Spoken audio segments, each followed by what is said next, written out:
So I think this is the moment that everyone's been waiting for. We have an amazing debate lined up, and I think some of the questions that we will be posing to these two individuals are the same questions that everyone that's attending is always wondering on their own minds. So without further ado, let me introduce our two guests. You already know Dr. Marcel Bally.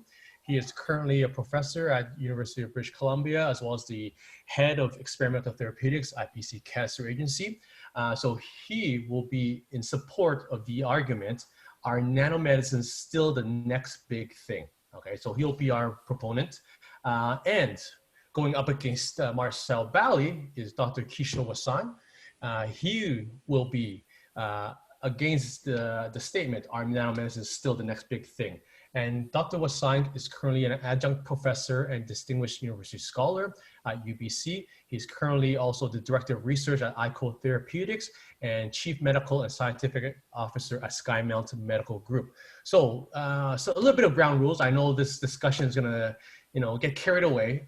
So right now we would like to ask for each individual to speak briefly, approximately 5 minutes each, on their stance regarding this global statement. And then after that, we will start throwing more questions. And depending on how the conversation goes, I can see it getting, evolving on its own as we go. And please keep in mind, there is only a 30-minute time slot for this debate. So my apologies in advance if I have to interrupt you, but I want to make sure that the two of you get a chance to speak your mind. So let's begin with Marcel Bally in support of the statement, are nanomedicines still the next big thing? Marcel. So, Emmanuel, you're scaring me. Let's see how I can make this happen. Can people see my screen? Yes, we can see it. Okay, so let's see if I can make this work. Is it full screen or not? There it goes. So I'm trying to do this in the context of the question, are nanomedicines still the next big thing? And I just flipped the words around. They're the exact same words. Nanomedicines are still the next best thing. It's a statement as opposed to a question. So I think at the very start of this, we already know that this is a big deal. Big will come out frequently in our discussion. I think when you're debating somebody like Kishor, particularly Kishor, you have to sort of do some history on him. And it's sort of interesting that he's, a very well-published individual, but a large portion of the work he's done is in lipid-based drug delivery, which if I had to make a guess, that's nanomedicine. But, let's see what he has to say about that. He also talked about the fact that he's a proud ex-University of Texas individual, and I'll touch upon the importance of that as we go forward. So Kishor's done lots of things, but one of the things that's getting a lot of attention these days is this oral amphotericin B, which was developed by him and Elaine Wasan. And that is in the clinic and is looking to be quite promising. But again, I will say it was a nanomedicine. So I don't know what Kishor's going to say about not working with nanomedicines. Now, for me, I'm pretty good. I mean, I actually talk about the fact that I need to work with novel drugs and drug combinations, but the central and the core for me is drug delivery systems, and I've always worked in that area. In that context, I have co-founded lots of companies that have developed nanomedicine technology, and that work has led to multiple products, one of which is Vyxeos. And I think you can see in this image two people sitting on a bench after probably the older guy was treated with the Vyxeos product. They're very, very happy. Those people that started Celator, including myself, were very happy because Celator was bought by Jazz. So again, it was a big deal. It's still a big deal, and we're really excited that we're making a difference for patients. Now, what about this A&M Texas thing? Because that's a bit query. I must admit, on LinkedIn, I must have lied with Kishor because I said Texas A&M had a better football team, and that's not really the case. Over the time frame that they played, Texas won more frequently than Texas A&M. They were going to renew this rivalry this year, but that failed because the game was to be played on August 20th, 2020, and COVID got in the way, so that was a no-go. Now, what does football have to do with delivery? Well, clearly the football is a delivery device. It's targeted. And I would say there's a lot of commonality in terms of the shape and structure of a football to a approved liposomal doxorubicin formulation, whether it be calyx or myoset. So I would say that I'm on shaky ground when it comes to football. So again, we'll see what Kishor says about that. And let's see if I go to the next slide. I can't go. Hang on. So what defines a nanomedicine? And I think Emmanuel had already done this. And we'll just talk about micelles, liposomes, polymers, lipid nanoparticles, exosomes, viruses, and antibody-drug conjugates. Now, these latter biologically derived materials, I think people might start wondering about whether those are actually nanoparticles, but I think they're engineered to meet our therapeutic needs. So I would actually define them in the nanoparticle area. And all this together is making a great impact on the treatment for patients. Let's go here. So getting to my last couple of slides, if we're going to talk about the importance of nanomedicine and how big it is, we can talk about commercialization. If you look at the compound annual growth in this area for nanomedicine technology, we're looking at, in the next 5 years of almost a doubling of the growth relative to small molecules. So again, it's just the growth of nanotechnology far exceeds the growth of small molecules. 12.6 is a bigger number than 7, in case you didn't recognize that. And then lastly is just to conclude, bigger is better. Nanomedicines are bigger than small molecules, and that's a fact. So what else can you say? Thank you very much, Marcel.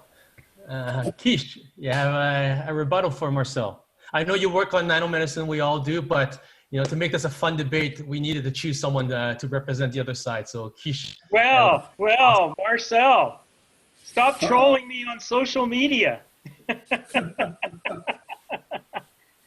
Outstanding presentation, Marcel. Thank you for the nice comments.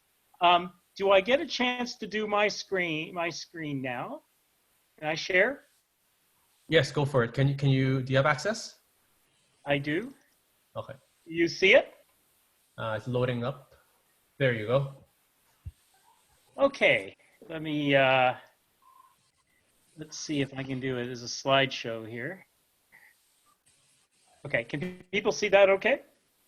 Yep. Okay, well, thank you very much. That's a picture of me and the guys during COVID-19 and my 58th birthday. So I'm a little bit younger than Marcel, and according to the figure, I'm almost as tall as Marcel now. So that's a wonderful thing. But thank you very much. Are nanomedicine still the next big thing? Well, here we go. I would say the following. I'm obviously in the tough position of talking to an audience that is obviously pro-nanomedicine. It's sort of like being a Democratic leader going into a Republican convention, and I'm going to have a tough time selling this to you, particularly since the fact my wife, who's upstairs, is also a phenomenal nanomedicine scientist, and she's already not going to give me dinner tonight. So this is going to be very, very interesting. As you can tell on this slide, there's a history of nanomedicine, and I'm not going to go through the definition and the history. We've talked about it all day. But there are two key things I think we need people to focus in on. Number one, the term nanomedicine has been around since ancient times. All right, the use of colloid gold has been around since ancient times. And in fact, in 1908, Metchnikoff and Ehrlich won the Nobel Prize in modern pioneers of nanomedicine. So the term has been around for a very long time. Nanomedicine Revolution, of course, was published in 1991, and the book was the first time people believed that they used the book and the term nanomedicine. And the publications, and I saw this in an earlier presentation of Emmanuel's, which was, I thought, very well done, talked about the explosion of publications and documentation since 1999. But there are a few proponents that have said that maybe we need to take a step back. And if anybody's going to regulate nanomedicine in our society, it is us as nanomedicine researchers. Us as the nanomedicine community need to work together to make sure that we bring the best and safest technologies to the general public. This is a paper in Molecular Pharmaceutics in 2011 by Ruth Duncan and Roger Gaspard, and they make the comment that depending on the context of the nanomedicines that are being developed, they're either a remarkable technological revolution or highly dangerous, which would wreak havoc in the body. Now, you know what? They conclude, and I agree, that the truth probably lies between these two extremes. And recently, the former editor-in-chief of the Journal of Control Release, Ken Park, talked about the beginning of the end of the nanomedicine hype in an editorial that he wrote at the end of 2019. And he cited three important things. The first one, Christine Allen talked about this morning in her outstanding talk, which I fully agreed with, which was that nanomedicine should focus on the patient, not on just publications. And she made an eloquent case this morning about how patient-focused approach to nanomedicines is actually really quite important instead of chasing the next publication. In this paper, Ken Park talks about nanomedicines being more cost effective. Healthcare costs, particularly in the United States, are running out of control. We've got to come up with nanomedicine technologies that are effective and safe, but are cost effective. Pricing them out so that patients can't get to use these wonderful technologies will put them on the shelf. And so will they be the next big thing? It really is going to depend on it being cost effective. And it needs to be practical. I had a colleague and friend once who told me numerous times when we were developing technologies in the Wasan lab back in my early days at UBC. And you know, he was wonderful. And he came and gave a talk to our lab. And he said, Kish, you got to keep it simple, stupid. Any complex formulation won't work. That young man, and he's not as young anymore, and he inspired me, was Dr. Marcel Bally. So I've got to tell you, that's very important to kind of keep in mind. Now, if you look at the expansion of publications over the last 20 years, it's amazing. And Urs made the comment about this, and I agree with him. Look at all the documentation that's gone on. But if you actually break it down by the number of papers in each of the different areas, you see a high number of papers in material sciences and in chemistry and biochemistry and genetics and molecular biology, but very few papers are in medical journals. And this leads to the issue that we're not necessarily translating all this amazing science that we heard today and all this and amazing success stories. Not all of them are actually getting to the patient. So this leads to the challenges that I think will prevent nanomedicine from still being the next big thing. If we don't address these challenges over the next 5 to 10 years, I'm afraid that we're going to be moving backwards, and that does bother me, because I am a nanomedicine guy. I am a nanotechnology guy.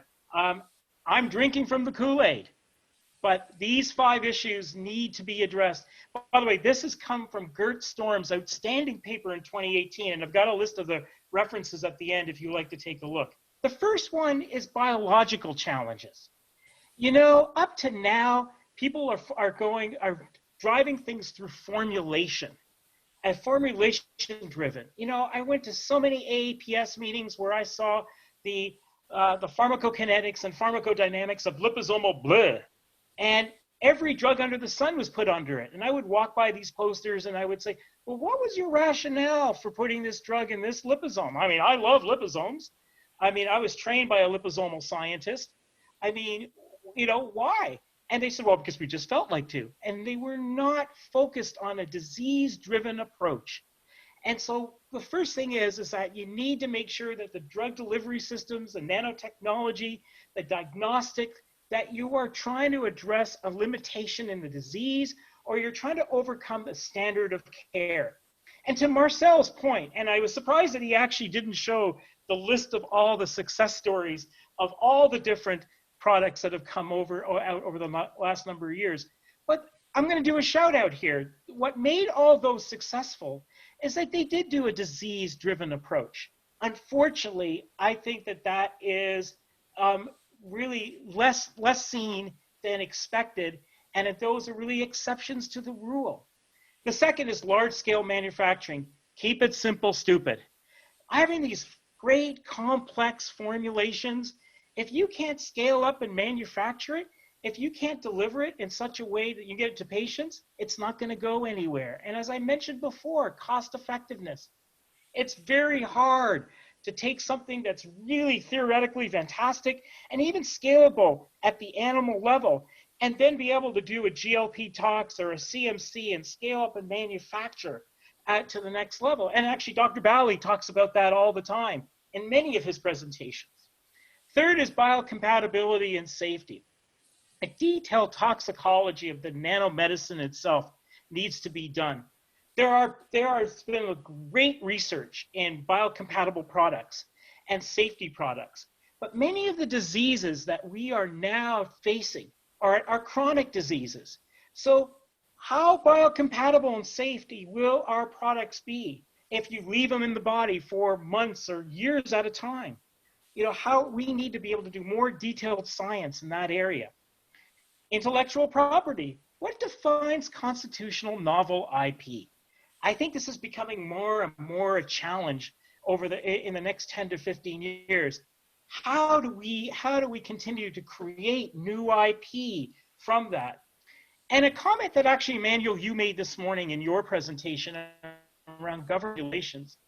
You know, the FDA, there is a lack of clear regulatory and safety guidelines exist. Only now are they starting to understand how to even deal with nanomedicines and nanotechnologies. You know, the funny thing is our amazing science has gone ahead of the rules and regulations. Several of my colleagues that I went to graduate school with now work at the FDA, and I called a number of them prior to this talk because I knew I had to come prepared because I knew my esteemed colleague Marcel would be very well prepared. And they told me, they said, Kish, one of the biggest problems is that we don't have good, clear regulations and guidelines on how to deal with all these wonderful, novel things. And we always are going to side on the safety of patients and not take those risks. And so we've got to do better education. We've got to be able to educate our regulatory bodies on how to deal with the next generation of nanomedicines. If we don't, then I think we're going to not be able to be the next big thing. Sorry to interrupt. So nanomedicines are still relevant. I'm almost done. Okay. Nanomedicines are still remain relevant, important, and possibly impactful. And if the challenges are addressed, as I mentioned in the previous slide, I think for sure nanomedicine could continue to still be the next big thing. But we must address these questions now, or we might fall back. And I certainly don't want that to happen. Nanomedicine has evolved, and it's a subset of other big things, and it's an application. We heard today about what Dr. Langer talked about personalized medicine, the interface between artificial intelligence and drug delivery, cybernetics, and what's going to happen in the next 20 years in that area are just examples of some big other things that nanomedicine needs to play a role for. But they may not be the next big thing if we don't address the challenges. It's interesting that Marcel brought up data showing commercialization. This is an article from 2014 talking about the global market for nanoparticles. This is in 2014, all right? So 2013, 2014, and they were predicting by 2019, it would be at 22% increase. It has not been 22%. Dr. Bally's data showed 7 to 12%, but not 22%, which says to me that things are slowing down. This is, by the way, a great article from 2014 that says that we are running into some resistance. And so is delivering on its promise to still the next big thing? I'm not really sure. And that's where we have to make sure as nanomedicine scientists and the nanomedicine community, we have to all work together. And finally, these are my references. You're welcome to look at these slides. Gert Storm's paper is outstanding. Great paper from 2080, but all these papers make some really important cases and things for us to think about. And with that, thank you very much for your time. And sorry for going over, Emmanuel. Not a problem. Thank you so much, Kish. So Marcel, I mean, oh, wow. Kish has just kind of presented a lot of information here. What do you have in response to Kish? Well, I actually think the debate's over. We can actually go and have a beer now. It's we're done. He basically started with excuses, but then he fell back into the position that nanotechnology is the way forward. And I would add, I agree completely with him in terms of we need to do our job better. And in that context, I'd also say that we need to remember that we can become our own worst enemies. So we are helping as a community to inform the regulatory bodies on how to develop these things. And we can ask for things because, oh, wouldn't that be an interesting research topic? But we really haven't thought about how to develop it. So, for example, FDA is now requiring people to develop free versus bound assays for intravenous nanotechnology products. Just try doing that. It's hard, but it doesn't matter. You still have to do it. So I do think we agree that this is the next best thing, but if we don't do it right, we're going to have some problems. Right now with the nanomedicine field, a lot of the research has focused on cancer. A lot of it has focused on using nanoparticles for drug delivery.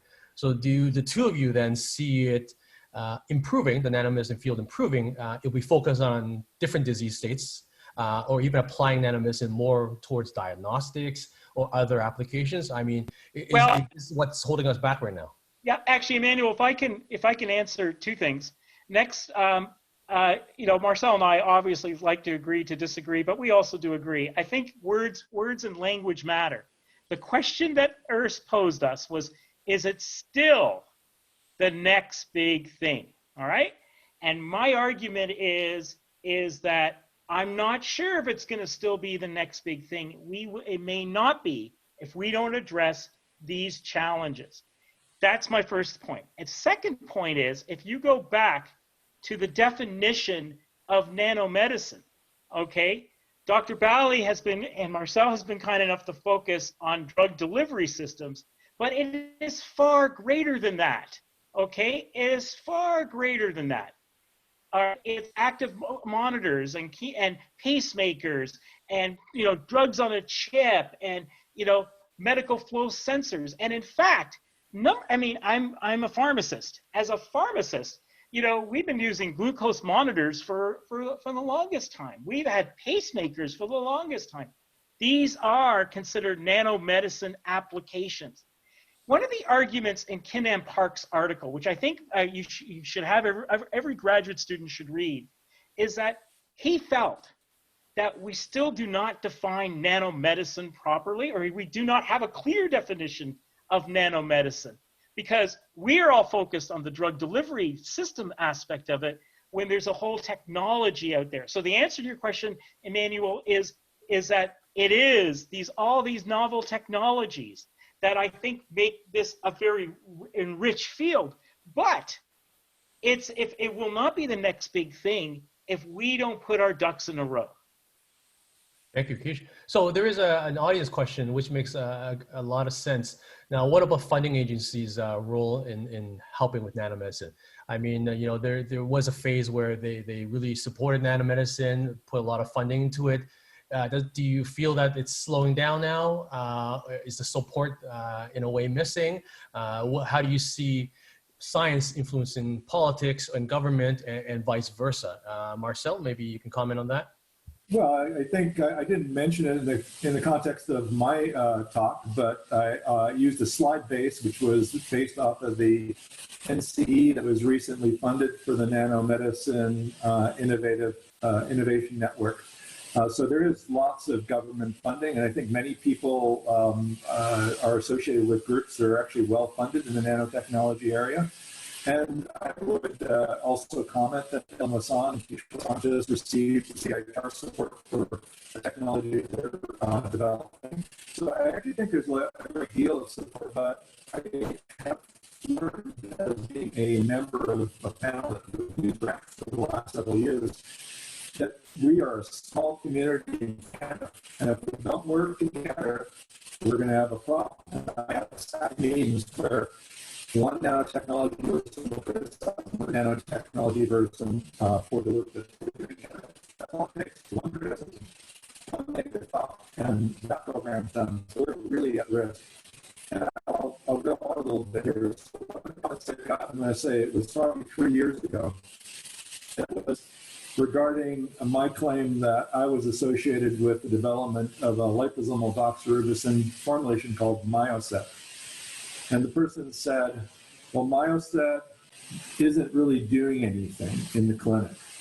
Because first of all, it was a product that actually is in the clinic. It was actually approved. And then I responded after that, and I said, well, Cochrane analysis says this formulation of doxorubicin was less cardiotoxic, so it was doing exactly what it was designed to do.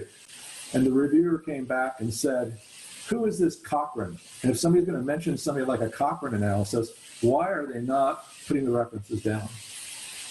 So we are having problems at the level of reviews. And I don't want to use the word ignorance here, but it is our job to make sure that we inform people that we are doing a good job. Think of how many nanotechnologies have been approved just in the last 30 years. And you compare that to, there may be many, many more small molecules getting approved or getting moved forward, but many of those are actually failing. So if you look at this, I think our odds on success are good if we do a good job. So can I jump in here, Emmanuel? For sure, Kish, go ahead. Yeah, we'll probably start wrapping up shortly just because because I think this granting issue is a serious issue and concern we have to talk about. I think Canada is doing a better job in this now than the United States. If you look on the slide here, Ken Park wrote this article because he was worried about the funding of the Centers for the Nano Excellence Program was being cut, and it was being cut in the United States. Why here in Canada, thanks to the incredibly hard work of Peter and Marcel and many others, we got this amazing NCE that's brought us all together as a community. Now, I've been on the CIHR Pharmaceutical Sciences Committee for the last 3 years. I'm the oldest continuous member on that committee. I've been there, I think they're about to kick me off. And I've got to tell you that the nanomedicine projects that are coming into that committee, the ones that are successful, and by the way, we had several successful in the competition this round. In fact, there were several NMIN researchers that got funded this round. So I think we need to celebrate that. That's fantastic. But why all of those got funded? And Emmanuel, you got funded a few rounds ago, and we've had other NMIN scientists, I can't name them all, that got funded. Urs is on one out of Montreal, is because you all took a disease approach and a very practical approach, and you talked about why the nanomedicine will overcome the limitation that's in standard of care right now.